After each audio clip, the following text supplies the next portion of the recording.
আসসালামু আলাইকুম বন্ধুরা, কেমন আছেন? আশা করি ভালো আছেন। পিঙ্কি কিচেনে সবাইকে স্বাগত। আজকে বানাবো ডালডা ঘিয়ে পরোটা। ময়দাটা আগে থেকে আমি মেখে নিয়েছিলাম। পুরো ভিডিও দেখতে চাইলে কমেন্ট করে জানাবেন পুরো রেসিপিটা, তাহলে আমি দেবো। ময়দাটা মেখে নিয়েছিলাম, গরম পানি আর নুনে ময়দাটা মেখে নিয়েছিলাম। এবার আমি একটা রুটি বেলে নিলাম। এইটা একটা মুখটা পুড়ে নিলাম, এইদিকে একটা, এইদিকে একটা। এবার পরোটার আকারে বেলে নেব।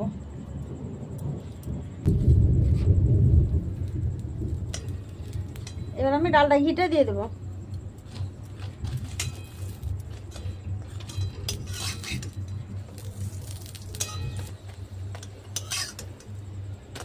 এভাবে লাল করে ভেজে নেব।